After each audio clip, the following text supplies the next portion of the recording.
See, Jim, you did a little better than me. I did notice that. I'm James Bell. Take one. I'm a filmmaker and a foodie. I'm passionate about connecting with people and getting to know America's chefs around their kitchen table. Today we're cooking at the Embassy of Norway in Washington, D.C. with one of Norway's top chefs, Chef Chris.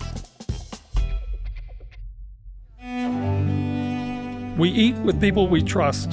The political power of the good meal has made remarkable impact on world history.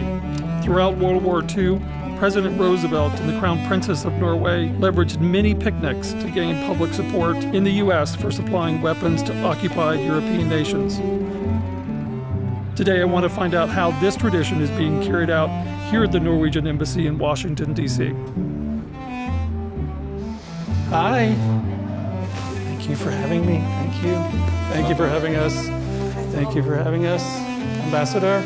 Hi, James. Thank you for having us. So good to see you Thank again. you so much. Thank you for coming. Absolutely. Thank you. Shall we go upstairs? Yes, absolutely.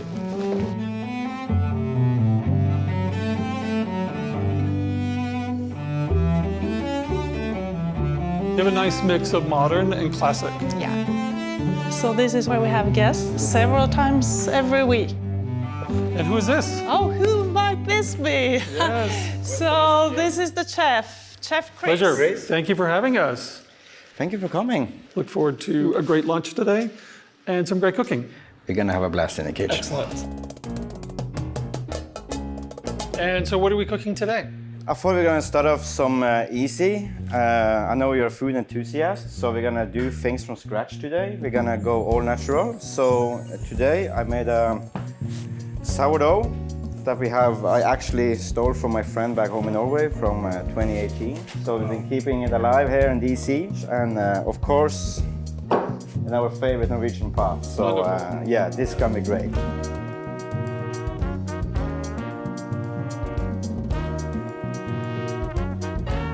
Put it in the pot, man. Let's see what happens. Okay.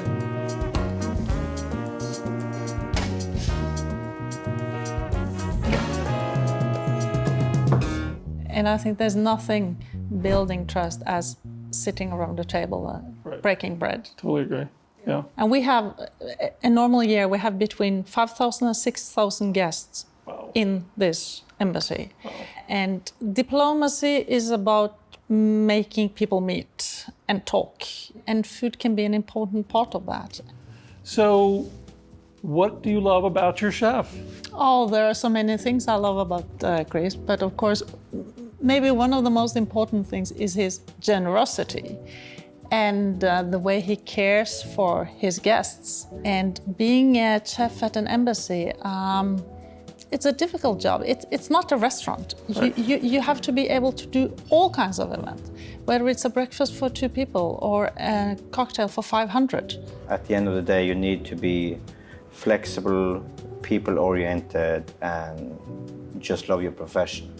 And those things are a lot of the young chefs back in Norway who has the same skills. So I was just a lucky one. Chef, come on. He's way too modest. He's very modest. Yeah, he's an excellent chef. He is, and he showcases Norwegian food. Mm-hmm. We have a lot of excellent Norwegian products, especially seafood of extremely high quality. Today I have the famous around the world Norwegian salmon. Fantastic. So we actually gonna make some salmon tartare today. Beautiful. So we're gonna clean this out, and I already start at home with the belly. 1 slice. You feel it? Yeah, sure. No bones. No bones. There's several techniques now to remove the skin. Hold the hand steady and push away the salmon. Perfect. See, Jim, you did a little better than me. Yeah. I did notice that. I'm just gonna slice it real thin. So now we have some of the fresh ingredients from the embassy garden actually. So we're gonna have the salmon. Gonna add some lemon zest. Can you bring me the lemon juice over there? Just add a household tablespoon, sir. Extra virgin olive oil. And the hidden secret, a teardrop of balsamico. Don't tell other chefs. Then some fresh cilantro in there. We're gonna add the chopped onion. Nice. Sea salt. Beautiful. This is some smoked pepper. Long process, I tell you. And then we have some actually Norwegian dill and Norwegian sea salt that you pound together with a pencil and mortar Nice, to give the, you smell the aroma. Oh, amazing. Yes, so we just have a little bit of this. So this is all wild salmon from Norway. Fresh salmon, yes. Yes, beautiful. Yes, sir. There's a great picture that we've got of you Yes. as a small kid baking. I think the picture is me and my father. I will give him credit, but it has been my mother who has been baking the most with me. Everything from sweet rolls to bread to kind of Christmas baking goods for different holidays and season. That's cool. What was your first memory of food in your life? Well, I come from the high north of Norway. Okay. A common phrase as we use back home is called Søndagsmiddag. This means Sunday dinner. You're gonna get the big stews, the tasteful pots and pans of different kinds of food and vegetables and sauces. And I would leave my parents' house and just go to my grandfather's place, go out in the snow for 40 minutes, get up to because they was living high up on the mountainside. And then you would have 3, 4, or 5 plates because you knew it was 1 week until next time. Excellent. I love that.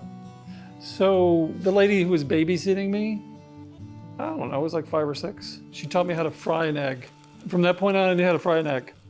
What was your fried egg moment? My fried egg moment was boiling potatoes, actually. It's kind of sound like boring or whatever, but for me, that was the first time I could make a type of ingredient from start to finish. And after that, I was probably 10 years old. And when the time comes at elementary school and high school in Norway, you are mandatory to have cooking classes, and I really fell in love with it. But first, we're gonna fry up the cod and we're gonna plate it up. Perfect.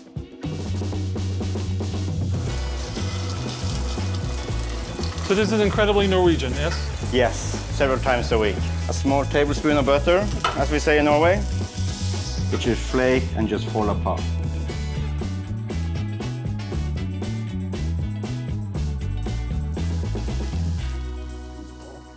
It's beautiful. Did you cook this, Jim, all by yourself? Yes. Perfect. We had wonderful instruction from your chef. Yes.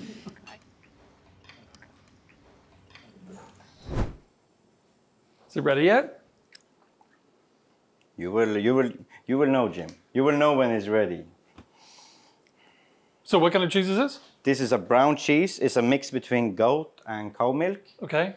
but it's kind of pasteurized, so it's kind of sweet. Okay. This is for a short try, so you don't get scared when you do actually try it. Scared? There's a little really- sugar in it, no? Yeah, really. Or is it just the caramel. milk? No, it is the natural sugar of it. Wow. The waffles we do have with cardamom and sugar and Okay. eggs and all these good things. We got the homemade raspberry spread. Yeah. It might seem simple, but it's quite important Yes. to every household in Norway, especially here at the embassy, because all European countries kind of have their own waffles. Sure. This waffle with hearts is the Norwegian waffle. Are you ready for your first waffle, sir? Yes, sir. Ah. All right, now is the time to fill it up. Brown cheese. Mm-hmm. We don't have to be spareful.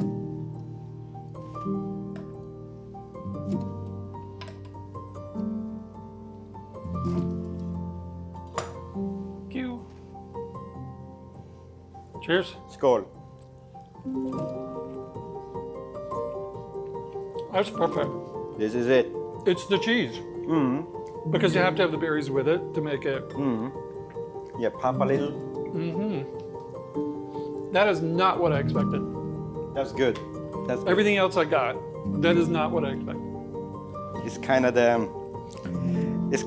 the wild card we throw in Yeah. on different meetings that's supposed to be just formalities, and Yeah. then something like this comes in on the table and Yeah. changes the whole situation.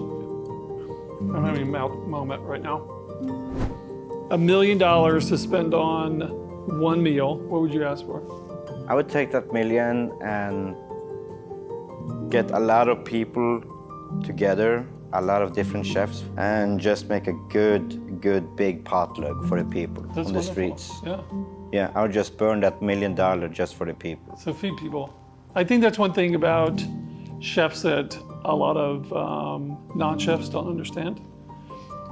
Your life is a life of service, and you're really incredible in the way that you know how to serve 400 people for an event and do all this yourself, and you do it very quietly, you do it very humbly, and you, like I said, you give of yourself.